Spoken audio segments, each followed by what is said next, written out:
I warned the organizer of this conference when they asked me to chair this session that whenever I am given a microphone, I talk about Einstein.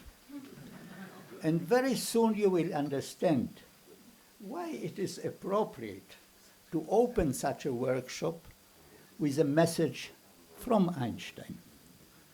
Now, the Hebrew University owns a monumental cultural asset, the Albert Einstein Archives, with more than 85,000 documents. There is a monumental project to publish this archival material in a scientific format. Just now, volume 17, 1,000 pages, came out. This volume covers the period between June 1929 and November 1930. You all know what happened in 1929. The end of August, violent clashes between the Jewish and Arab communities in Palestine broke out on unprecedented scale. Over 8 days of violence, more than 100 Jews, more than 100 Arabs were killed, more than 200 were wounded on both sides. That we all know. But very few people know how Einstein reacted to that. Following these events, he engaged in extensive public activity, in vast correspondence, responding to that.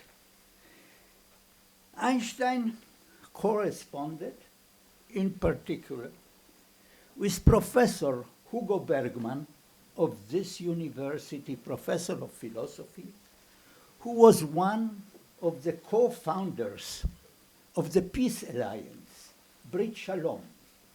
This was a group, maybe a little naive, that provoked or advocated already then a binational form of governance, Jews and Arabs in Palestine.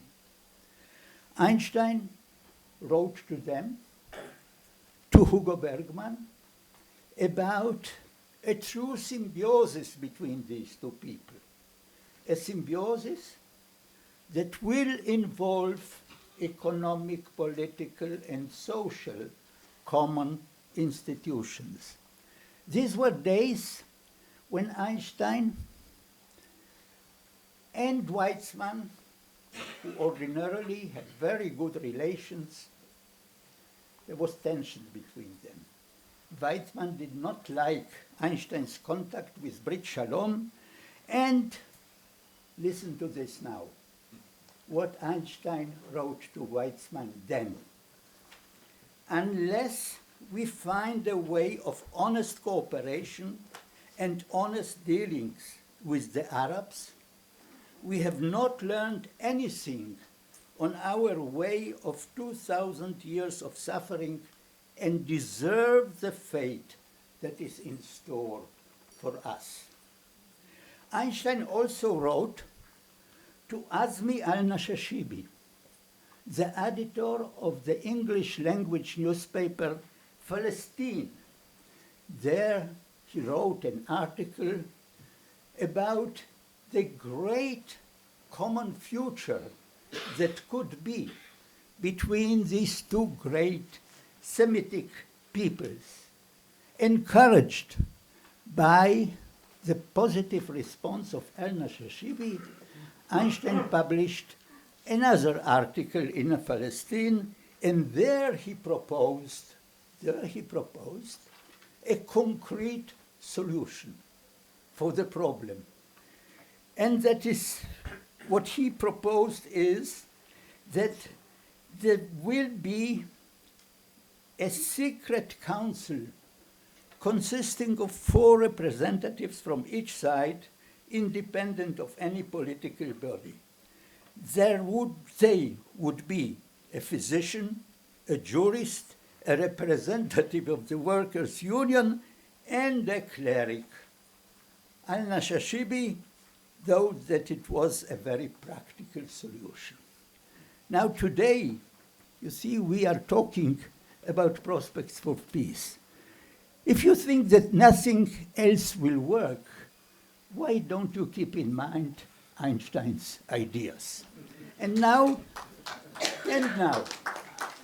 I come to my duty as chairman of this session. And on such occasions, you often hear that the speaker does not need an introduction.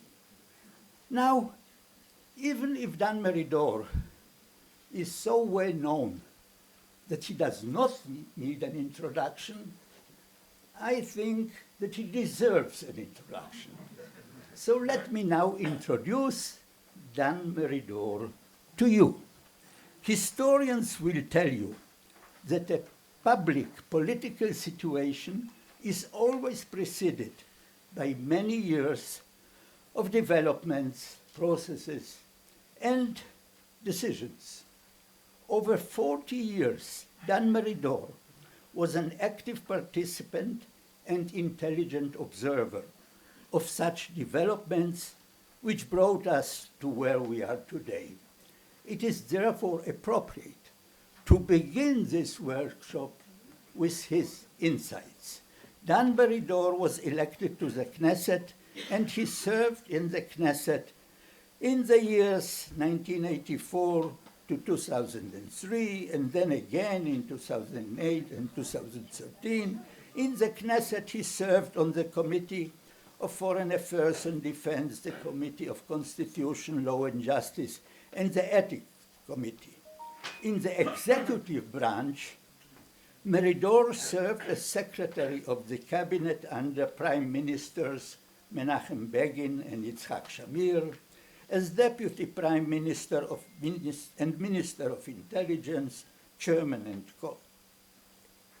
and chairman of the committee appointed by the Minister of Defense on Israel defense doctrine, minister in charge of strategic affairs and member of the inner cabinet, minister of finance, minister of justice. I don't know if I forgot something, but this is a lot. Dan Meridor has served on a number of public and cultural institutions. He is presently the chairman of the board of Bezalel Academy of Art and Design, president of Israel Council on Foreign Relations.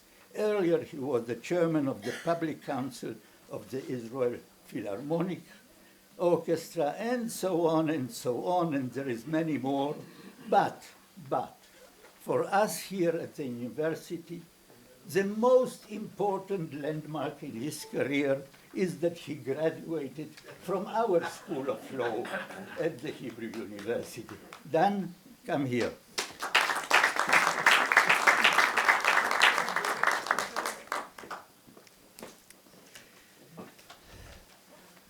Good morning to all and everyone here.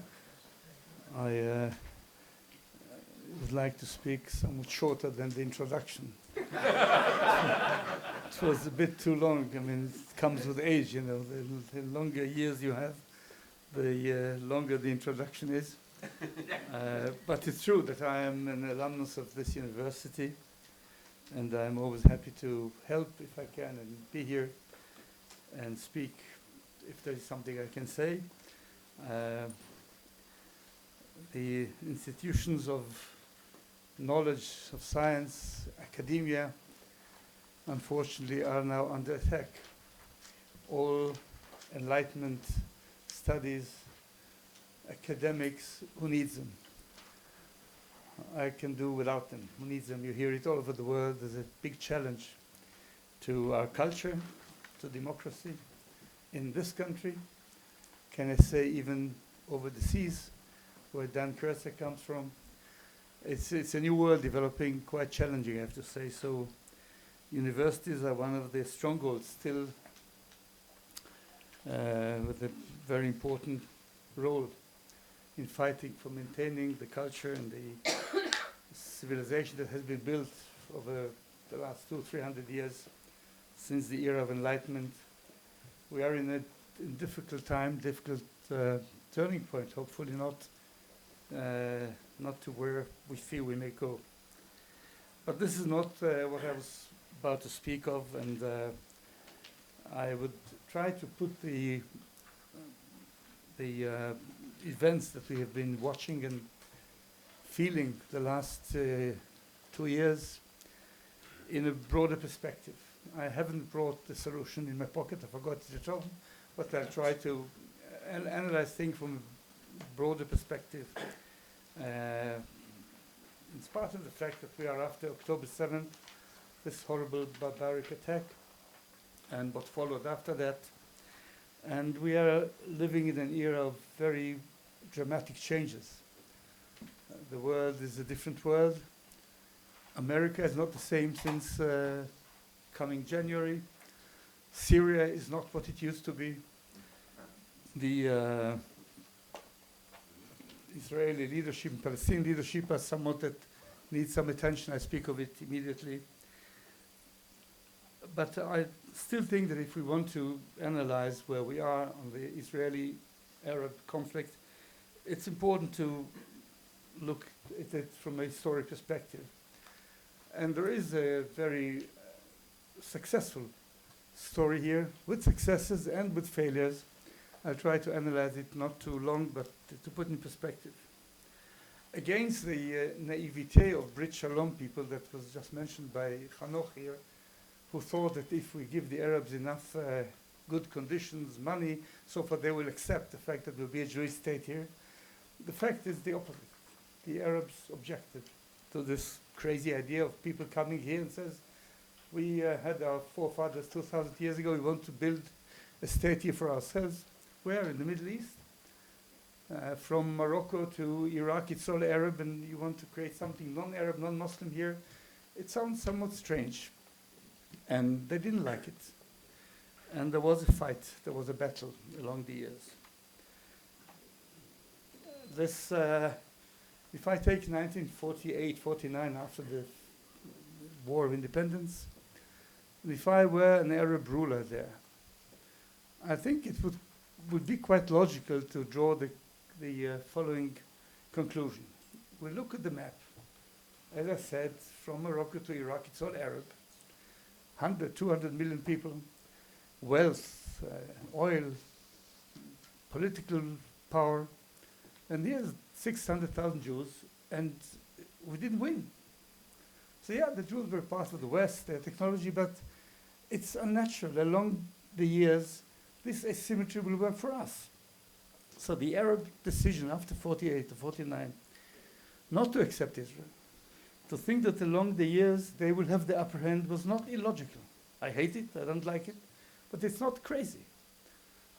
And they thought that along the years they will be able to get rid of us. This was the beginning of the Arab boycott. People may not remember it, but some of us are old enough to remember. Boycott on every entity that trades with Israel. Political boycott, diplomatic boycott, economic boycott. No recognition, no negotiation, no peace. It was not that stupid. And along the years, they thought, have the upper hand. In fact, the opposite happened. We have been able to build a strong Israel. And I think this started to change the Middle East in a positive way. It's a pity that we live in a world, but there's no court of justice to tell you who is right and who is wrong, and power means something. If you are not powerful enough, you may not succeed. And against all odds, things started to change, I believe, mainly after the 6 Days War of 1967. And into the heads of some Arab leaders entered this understanding that Israel will not be wiped off the map. We are strong enough, we will survive. In those years, there were rumors that I should not say whether they were right or wrong, that Israel has a nuclear capability. So the idea of getting rid of Israel the Jews would go to the sea, the whole story started to be somewhat unclear. And only after 67, where you remember King Hussein and Nasser and the Syrians all attacked us, and we attacked them, and the end was what it was. There was a beginning of what I call the acceptance of Israel into the Middle East.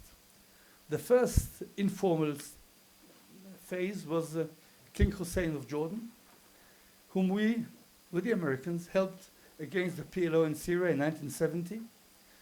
And he secretly, under the table, became not an enemy anymore. People even speak of his help and warning against the Yom Kippur War of 73.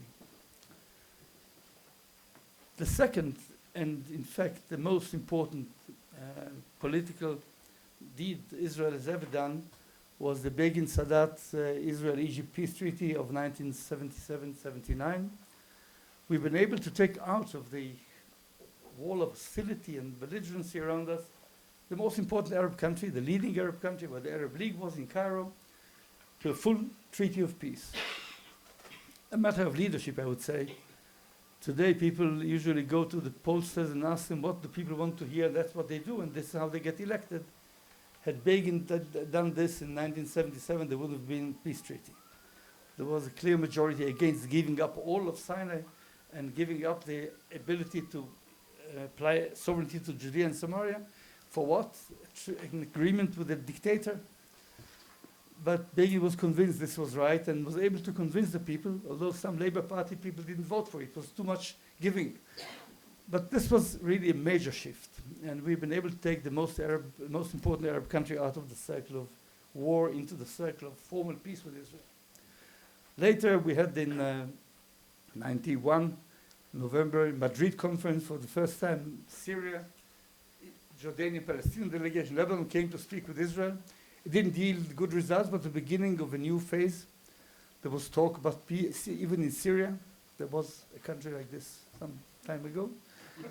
And then there was 93, the Oslo Agreement. I didn't think it was a good idea, but it was in the same direction of accepting Israel trying to find a way of living together. And then 94, there was an Israeli-Jordanian peace treaty, Rabin and King Hussein. Another Arab country, the country with the longest border with Israel from the Golan Heights all the way to Eilat, became a real ally, I can say, partner, intelligence-wise and otherwise, with Israel. Later, there were other countries, informally, North African countries, Gulf countries, who started to have relationship with us, economic, touristic, intelligence, and so forth. Later, some years ago, there was the Abraham Accord. Was not a peace treaty because there was no war with these countries, but again, it's the same line of accepting Israel in the Middle East. And then there was talk about Saudi Arabia, and we are where we are today. So I think you see here a very positive prospect. It's not that they accepted the logic of Zionism or the justice of our cause. It's what the Germans would call Realpolitik, or the English would say, you can't beat them, join them. It's not our justice, it's the fact that we are strong enough and we'll be able to survive. Starting from 600,000 Jews, we are over 7 million Jews now. It's a fact of life. And I think it's a positive process. It takes too long, it's nerve-wracking, it's not linear, it goes like this. But I think we see a positive process here. At the same time, there were other processes that did not work that well. The Israeli-Palestinian story, which is what we are discussing today, but it's part of a larger context, has gone through phases that didn't yield good result in the end. There was a major shift in the Oslo Agreement, surprising most of us, me included, where Yitzhak Rabin, who always objected to the PLO, agreed to this PLO-Israel agreement. I remember Rabin saying to me when we were in the same government in the early 90s, late 80s, he was Minister of Defense, I was Minister of Justice. I was troubling him with saying, don't do this and that, it's not right, but this is a different story. He said to me, never talk with the PLO, not because they are terrorists, because they represent 48, not 67, we will not be able to solve it. He changed his view, and there was the agreement. didn't yield good results. In the Israeli public, there was a shift as well. And from several years, good number of years, there was a majority, quite substantial, 70% or more in all the polls, for a two-state solution. Even the Likud leader, a person called Netanyahu, in 2009, gave the Bar Ilan speech, you remember. Then in May of that year, he went to the American Congress, joint session, chaired by then Vice President Biden, with President Obama, who was the president, saying, I am for a Palestinian state. It needs to be big enough to be viable. There was a shift and a readiness to go a long way in that respect. And there were attempts in 2000 at Camp David. I was there with President Clinton and Arafat and Prime Minister Barak, and it failed. It failed, and in the end, I can sum up the failure in the words of President Clinton, rather in the words of Tom Friedman, who wrote in the New York Times the following in a letter, sort of letter from Bill Clinton to Yasser Arafat. Dear Yasser, writes Bill, it was Clinton definitely, but if it's 1967, we'll help you. If it's 48, forget about it. And it was 48, and there was no agreement. Then there was a very sincere step taken by Prime Minister Sharon, who gave up all of Gaza with no agreement and nothing in return. Hopefully, I thought there was the first time in history Palestinians have an opportunity to build something, and if it works there, it may work in Judea and Samaria. And then there was a change in the Palestinian camp, free election, or election at least, and against all predictions, Hamas won the election. The religious rather than the national took precedence. And Gaza became a launching pad for rockets, and the rest is history. Then there was an attempt by Olmert with Abu Mazen. Abu Mazen is definitely a much more forthcoming partner, a man who in fact stopped terror against Israel from 2005. The PLO is not dealing with terror. Hamas is, PLO is not. And if you read Condoleezza Rice's book on her time, I didn't read all of it, it's a big one, but there's 50 pages on this I read. It's quite devastating to see what was not accepted, offered to a Palestinian state and everything, but not right of return. And as she quotes Abu Mazen saying to her when he thought she brings peace, how can I tell 4 million Palestinians, only 5,000 go home? So again, right of return, which blocked the thing, and unfortunately we are here now. The problem, I don't want to go all through history, but now there's a change of leadership in both places. In Israel, this government is not interested in an agreement like this or any other agreement that is reasonable. It's clear. Although, as I said, even the very dovish, so to speak, governments tried and didn't make it, whether it's Rabin or Peres or Barak or Olmert. So it's not, the fault is not on one side, but, and the Palestinian side is even more troubling. Who is representing the Palestinians? Is it Hamas, who won the election? Is it the PLO? They don't accept each other. Even if there is a negotiation, can it be successful? Can they come to an agreement? So we are not in a good position here. Go to the broader perspective. If I look at what happened recently in October 7th and following October 7th, I look around me in October 7th and later. Israel is not fighting the Arabs, it's fighting Iran. Iran wasn't there in any conflict in the past. The Houthis are Iran, the Shiites in Syria, Iran, the Shiites in Iraq, Iran, Hezbollah definitely Iran, Hamas is not Shiite but helped by Iran. So it's a new kind of war all of a sudden. It's not Israel and the Arabs. We had wars, we finished them this or that way. It's Israel versus Iran. And it's a development that takes one to think, how did it happen? What do we do next? Iran is not going to evaporate. It's a 3,000 or 4,000 years culture. It's a big country. They were very good friends of us until 79, until the revolution. What is going to be the end of it? So we are here in a very new world, and the question that I will try to answer is, that being the case, what do we do? One can say easily, don't do anything. Why? Because every proposal that we put here, or in a government, even a very peace-loving government, entails many risks. It's very risky. And the risks are clear. The problem, the logical problem is that this is not a good enough answer. The question should be, is it riskier than what we have now? And I think the continuation of what we have now is more risky than many proposals. We are on a track now that may end in one state, from the river to the sea, with two regimes. This is not Zionism. This is something very different.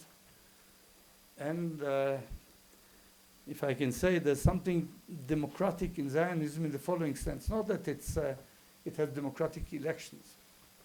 But from early days, all Zionist leaders didn't say only this is a country that we deserve to have because of history, because we need a place. They added one more thing. We'll rule it by majority. There needs to be a Jewish majority. We want a Jewish majority. The Arabs objected to Jewish majority. The British played with the white books, not allowing us to have Jewish majority. Why Jewish majority? Only because the assumption is that everybody votes, Arabs and Jews. If there's no Jewish majority, it's not Zionism. And now the people try to find all sorts of tricks to allow a government or a rule over all of the land with some people, namely the Arabs, not voting. This is a different story altogether, ugly, immoral, not right. And this was not the case after 67. The two schools of thought that tried and failed, one that will have partition and peace, we tried, didn't work, or the whole land and democracy, which was Begin's idea. Well, numbers don't play for this anymore. So we are left with a big question. What do we do? Of course, the best result could be if we have an agreement with two sides willing and able to impose their decision on their peoples and have an agreement. As I said, it seems not very likely that it will happen. Maybe yes, maybe not now, but I would say the following. As an Israeli, I believe that the fact that there may not be a clear probability for a full treaty doesn't mean that we need to stay the course. Because as I said, staying the course may risk the whole project here. On many things we've been doing well along the years, in terms of economy, in terms of science, university, in terms of political capability in the world, in terms of army, and demography, we may be losing. So we need to do something to block the way to one state and to leave open the way to two states, even if it does not materialize tomorrow. And this, I think, in the absence of an agreement or sincere negotiations or alongside negotiations, this we can do unilaterally. I think that it's somewhat strange that if you ask the people of Israel now, what is our goal? What are we fighting for in terms of land? Do we want Jenin, Ramallah, and Nablus inside Israel? Do we want the border to be on the Jordan River, including everything in it? Or do we want to be the 67? What is it that people fight for and die for? They say, the other side, 67 plus right of return, leaving that aside now. We say no way. But what is our goal? I think it would be right for the Israeli government, and maybe Knesset, maybe even referendum, to put a border that we want to achieve. Not the 6-7 line, let's say the fence border, something that people know more or less. This is our goal. Even if we don't agree on it now, this is what we want to have. Now we don't need anybody to do that. We can do it on our own. And then we can act on our own. You can't take, I believe, you shouldn't take the army out as long as there's no agreement, because you will have Gaza in Ramallah in no time. And this will all collapse. But leaving the question of the military or army aside, we can say that from that day on, we stop all activity of settlement on the other side of this border that we want to delineate. We can transfer all the civil functions to the Palestinians, even if they, by agreement, even if by unilaterally. We don't do it anymore. We are not the police anymore. We're not the zoning and planning anymore. Create, in fact, a line and a policy that supports the idea of a two-state solution, even if it doesn't happen now. I think this is something that we can do on our own. Will the government do it? Not the government of Sudan, definitely. Will there be another leadership that will do it? I can't tell you. I don't know now. At the same time, there is a change in the Middle East that I spoke of earlier. And it would be important that we take the right side here. If Iran is a threat, and it still is, or was until recently, maybe still is, not merely to us, but to most Arab Sunni regime, what they call the moderate regimes. Can't say democratic, there's no democracy there, but be it Saudi Arabia, Egypt, Jordan, Gulf states, they all are fearful of Iran. And if there can be an alliance that seems to be happening until a year ago or so, we should be there to confront the Iranian expansion and subversive activities and nuclear ambitions. That has a connection to what I said earlier. I don't think it will be possible to do that if we continue settlement activity, if we don't do the minimum needed to allow the Saudis and others to join. So I think this is important, even in order to create this front against the Iranian axis, the axis of evil, people like to call it, that has been confronting us literally in the last year or so. In the end, will the Iran-Israel story always be a story of animosity and war? I don't know. But definitely we need to counter, to put a break on that Iranian expansion and nuclear story.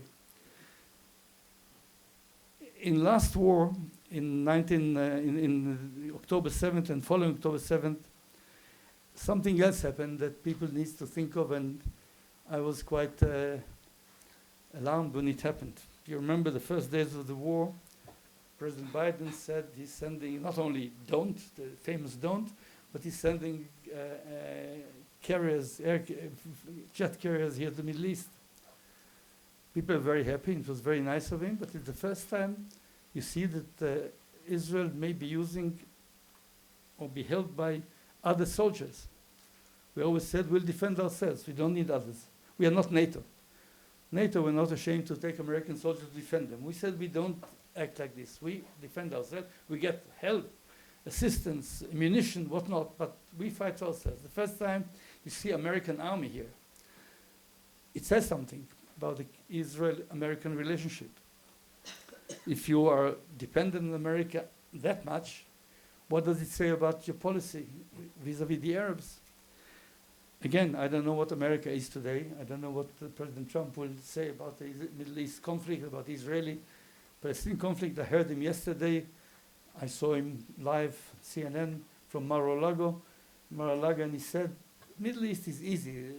Ukraine is difficult, so he may have a solution. I don't know what it is, but he says it's easy. It's much easier. So maybe in some weeks we'll hear what the solution is. But this is a big unknown, what happens here.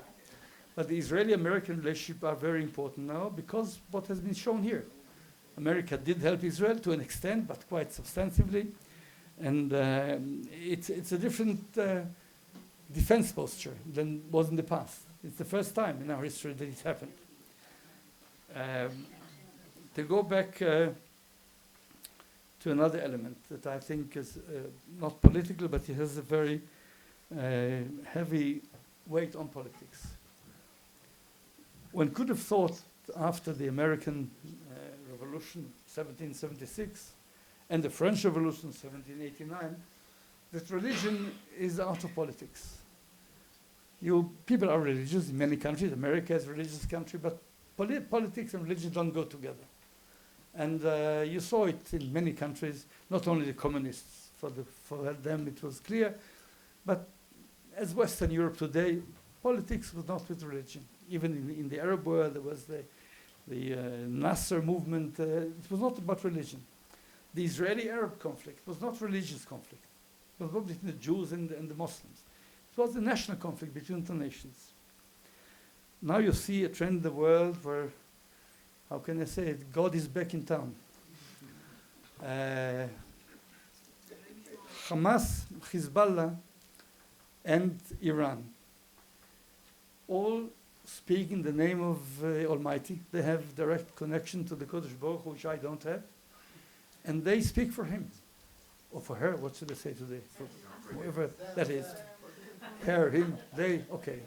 No, in Hebrew it's plural, Elohim, so you can put both. God uses the they pronoun. Okay, but we are not, okay, I go back from theology to where we are. When the conflict becomes religious in the following sense, that it's not something you can compromise on, it's the God's words. We have it on the Muslim side and on the Jewish side. It's very rigid, it's very difficult to solve it. Because if I and you have a problem about land, about money, about something, you can have 60, I have 40, you can have 30, I have 70, we can negotiate. If it's a God mitzvah, it's a God word, there's no compromise. And this new trend of adding this layer of rigidity, of religious fanaticism, is a new development that is quite worrying. Even the talk about eliminating Israel stopped after 1967. You didn't hear any Arab country speaking about Israel will be wiped off the map. But you hear it from Iran, from Hamas, and from Hezbollah. Because for them, there's no way we will have a compromise here. It's God's word, it's against religion, and you can have the same thing from the other side in some ministers of this government, where it's a religious issue not to be negotiated, not to be compromised. So this is another development that needs to take into account, and it has to do with the first thing I said here about the cultural change that is happening in our societies now, back to identity, not so much to views. In election you do it, who you are not, and its religion becomes very important. People are killed because they are Shiites or Sunnis, not because of what they think. You saw what happened in the Arab Spring. And the religion in that interpretation, there can be good religion, of course, all religions have a good side, but when it becomes the motive, the moving force of politics, it's tough. So what we have here is not only a political situation, but we need, on terms of, on the basis of our culture, of our way of life, to see that we win this battle to make it again a political question, not a religious question, and to try to find a solution. And even if we can't find a solution immediately to end all conflicts, to see that we don't block the road to a solution. On the ground, we have relationship developing in a very interesting way. October 7th, you didn't see Arab countries, in fact, following Hamas. Very little sympathy to Hamas, from Egypt, from Jordan, from the rulers. I don't speak about the masses. Even the Palestinian Authority didn't go out of its way to help. They were left alone because the majority was not with them. So there is a chance, if the majority in all those societies, ours and theirs, have a way to be the power that governs, there is a chance of doing something good. But we are not yet there. And in all these countries, there is a conflict or a problem of rulers and people, and you see it developing all over the world, as I said earlier. So to sum up, and if you want to ask a question, I'll be able to answer them. What we saw here is a very tough situation developing since October 7th. To this day, the tragedy of 100 hostages kidnapped, live and dead, that can be rescued if Israel agrees to stop the war, which it does not want to do for a reason unknown to me. What else do we want to achieve there? I don't know. This is a dramatic situation. We see dramatic change in the fall of the Syrian Assad regime after 54 years. And you see a new America developing. And we have a challenge in our hands. The immediate is how this war ends. Hopefully they will find a way. I don't know when. Trump says it's easy, it may be on January 20th. But the real question goes deeper than that. Can we continue the process of the acceptance of Israel in the Middle East that I've described in very few words here, and trying to approach the Israeli-Palestinian situation, which is untenable in the long term. And people usually say, it's a long time, wait, we have time. We don't. We need to change our policy there quite shortly. I hope we'll do it. That concludes my general remarks.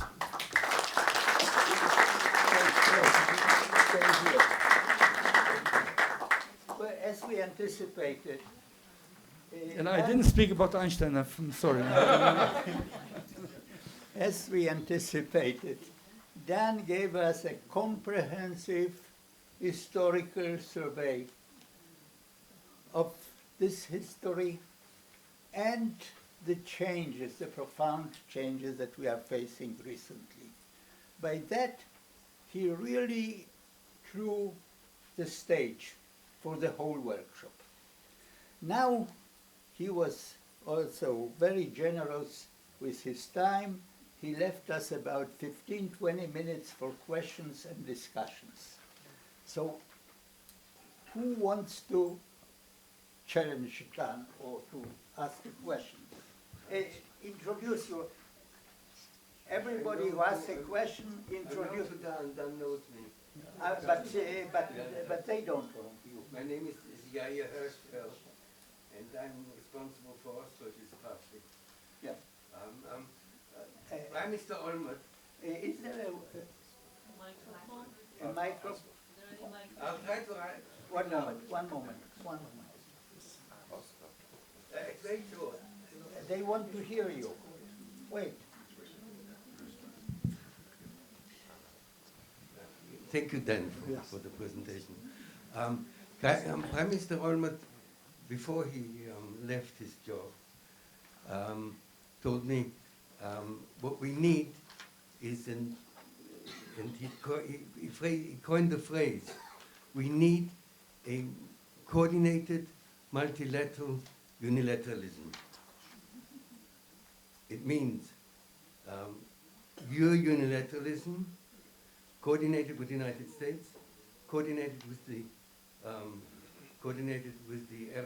Arab countries, and in a dialogue with the Palestinians.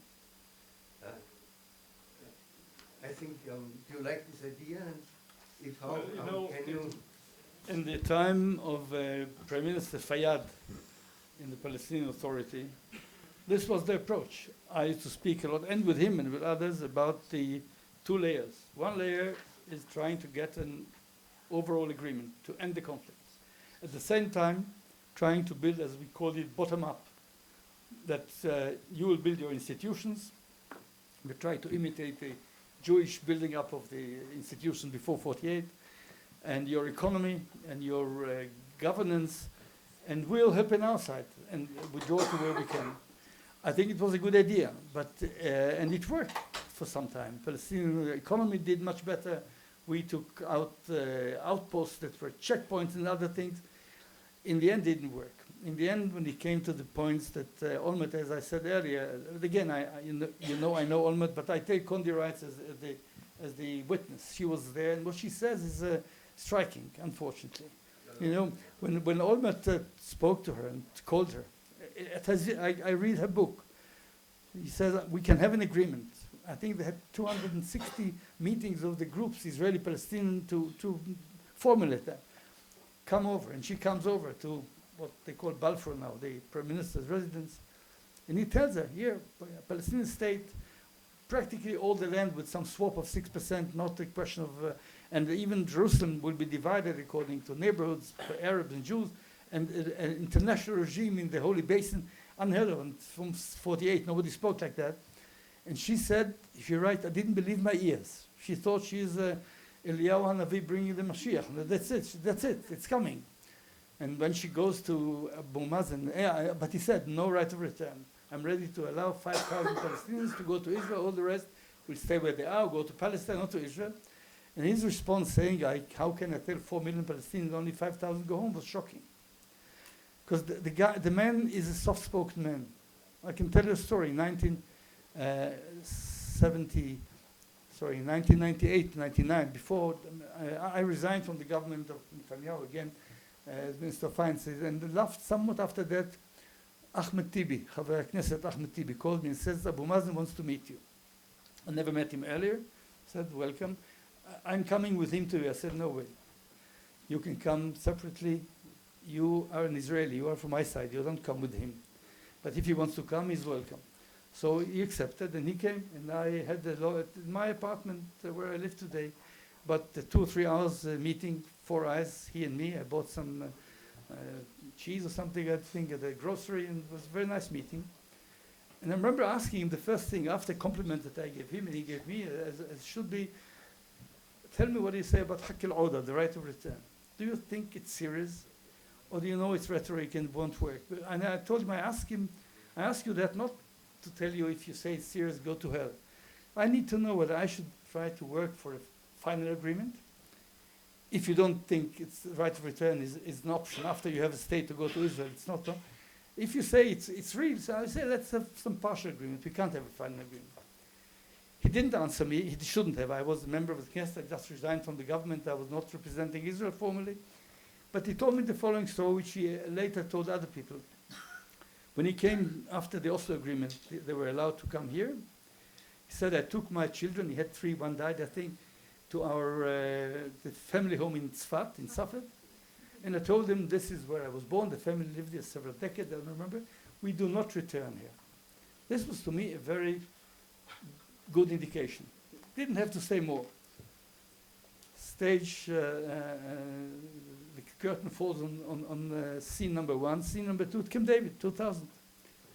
We are there for 2 weeks. No borders between us. We are all the same. And I am meeting him. I tried to meet him, and Yossi Genosar, Alav Shalom, arranged the meeting. And again, soft-spoken, nice man. I saw him avoiding the questions. He didn't participate. He was not with me. Later, I heard from a very reliable source, I don't want to mention the name, but not an Israeli, who was very involved in the dialogue from Europe. Abu Mazen told him, there won't be an agreement. I will raise the right of return. I don't know. I don't know whether he knew this. In order to end the conflict, there are 2 states. It means we divide the land, and all our aspirations would be in our part and yours in your part, not across border. But he was not strong enough, or was afraid of other people, or Hamas, or that he couldn't make this move, as Arafat couldn't. I don't know. But it's a big question that is left open. But the question now is leadership on both sides. If you have leadership that will try to get to where you said now, the way you said, I'm all for it. But I'm not sure there's a leadership for that now on the other side. Maybe yes, maybe not. Maybe Gaza is a different story than West Bank, Judea, and Samaria. Open question.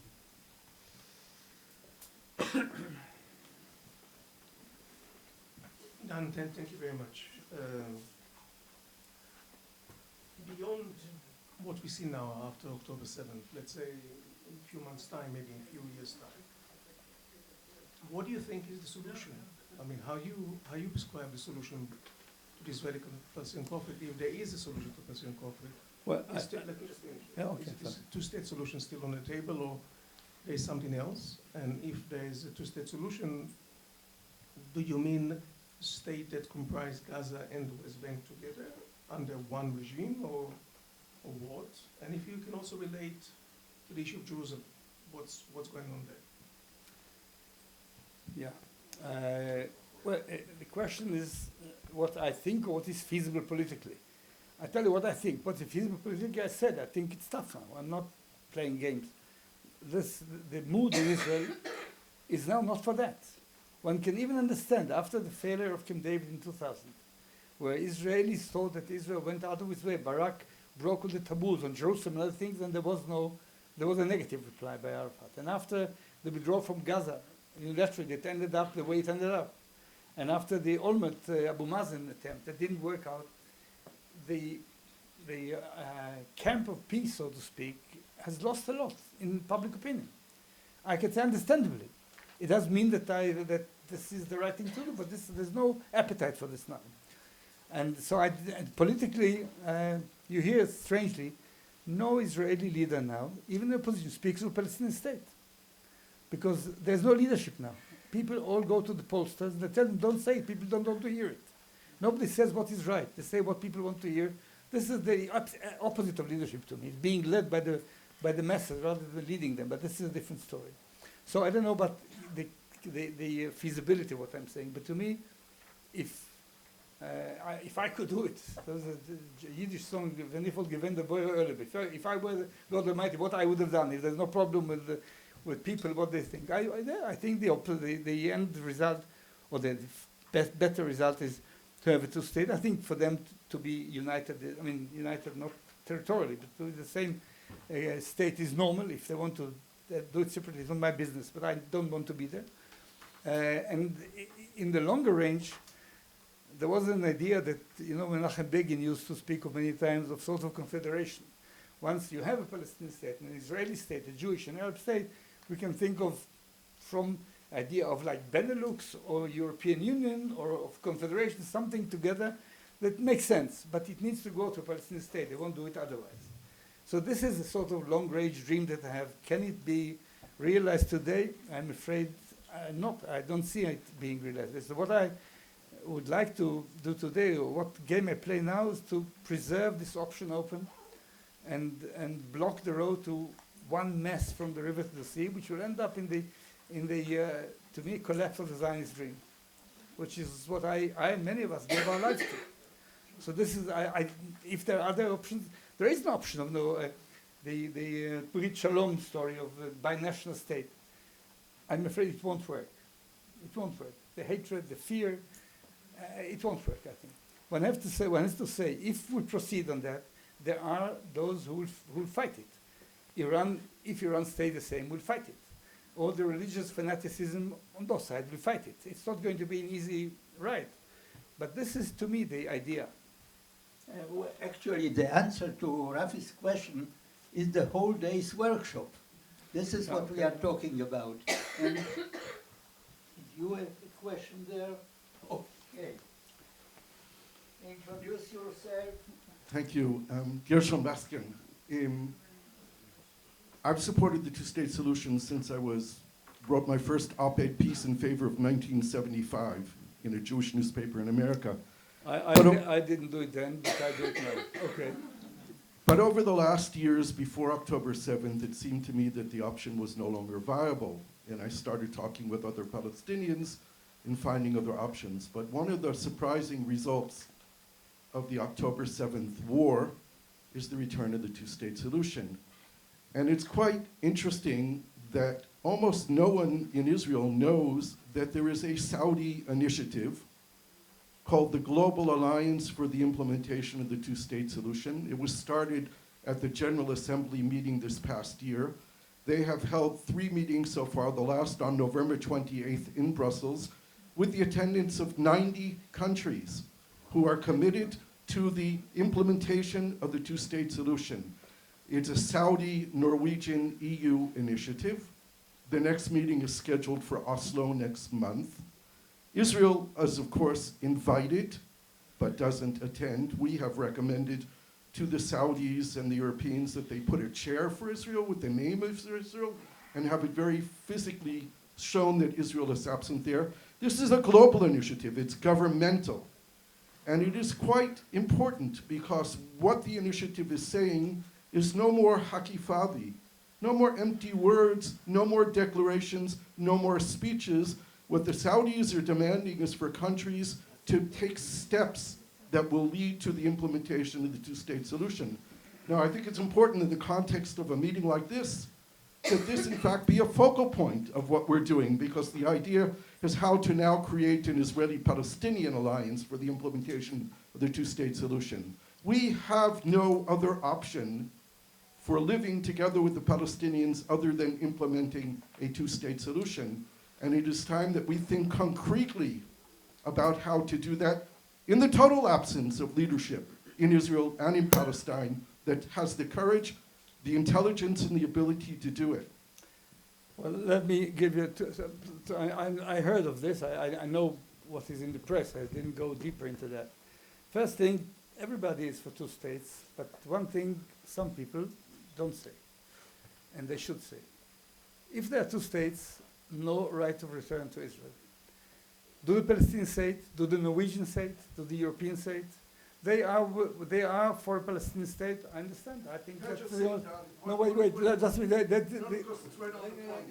there is a two-state solution, 400,000 Palestinians who are in East Jerusalem living as Israeli residents are no longer Israeli residents. They're citizens of the Palestinian state. A return of 30,000, 40,000, 50,000 Palestinians, symbolic, doesn't change anything. okay. I don't know whether the Arabs of Jerusalem would like to be part of Palestinian state or part of Israel. Olmert, the ones that was mentioned here, told me when we came back from Camp David, there was an idea that maybe there's going to be an agreement. This was the idea then. And Olmert then, he was the mayor, told me many Palestinians came to look for receipts that they paid for Arnona because they want to stay in Israel, they don't want to be part of Palestine. So I don't know how many, because they can talk, but they don't like to live there. They would like to live with us. So I don't know about this. I speak of the principle. Nobody speaks of symbolic things. Two states, Hamas accepts two states. But the end of the conflict is not there. They continue. This is something I don't think we should do. If we have an agreement, not in retro steps, it should be the end of the conflict. I don't need them to say we recognize a Jewish state. I need them to say no more claims, end of conflict. So the idea that there is a conference for end of conflict should add one thing. But this is the end of conflict, not just the Palestinian state. Palestinian state is the end of conflict. We divide the land that is very dear to me. I don't feel less at home in Ma'ale Edomim than in Nazareth. It's my land, but I need to divide it because of what we all know and what I said. But a division or partition of the land means that's the end of the claims. If you continue with the claims, this is not the end of anything. So this is the second thing is, in the end, I'm afraid, or I think, it's not the Norwegian or the Europeans, it's the leadership of the two sides.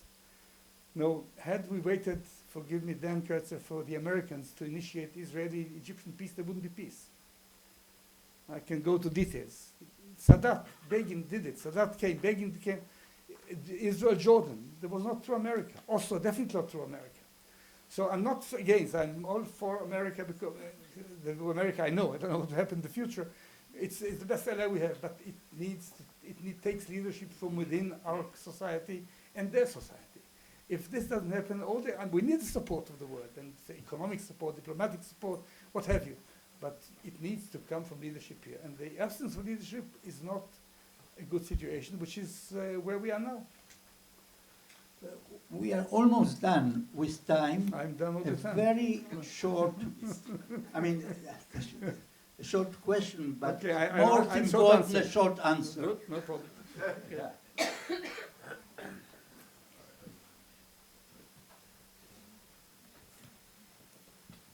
Hi, I'm Stephen Klein. I teach at Tel Aviv University in the graduate program for conflict resolution.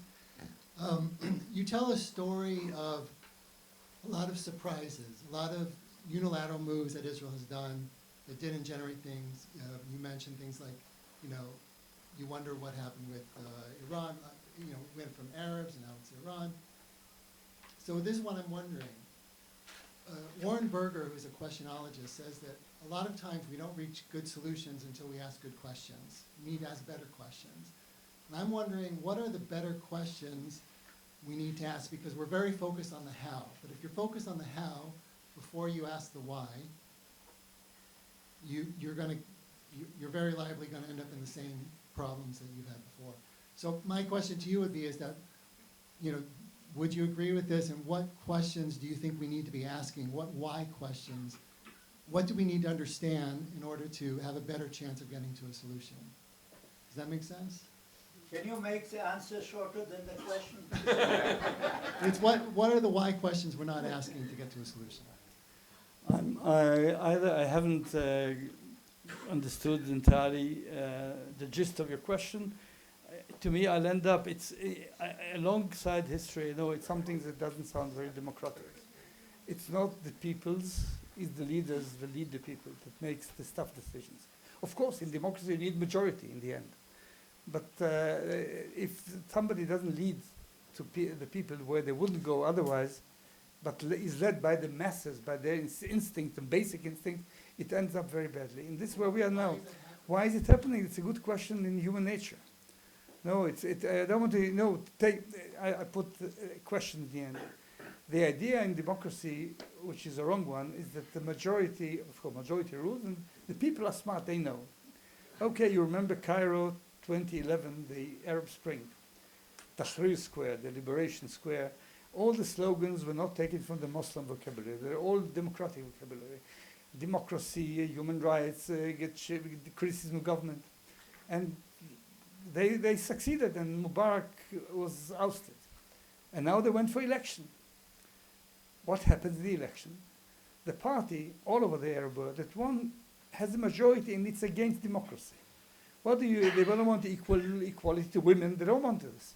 What do you do in democracy where the majority doesn't like the democratic values? How do you solve it? It's again the question of leadership. Number the majority, I don't know of many rulers who didn't have majority, even if they're dictators.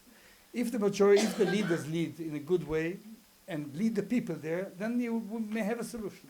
If you go back to the basic instincts of people, especially in such tensions time, it's not going to end well. So the question is this, to me, if you want to know the question, can we have a leadership that will lead us there? And can they have a leadership like that? We might have had it, but the leaders didn't want to do it. I know Arafat definitely didn't want, as far as I understand, Abu Mazen either was afraid. By the way, even Yitzhak Rabin, after his death, you don't say it, but to the last day of his life, said, I'm against the Palestinian state. Don't forget it. So, and even when we agreed to that under Barak, it was not enough. In the end, it's leadership, and if we have leadership on both sides, and international help, it will do it. As long as there's no leadership, the things will not go that way. I don't have a better why question than this one. Okay, thank you, Dan.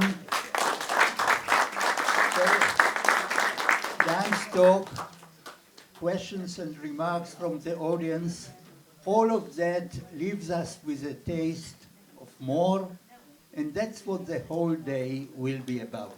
Thank you very much.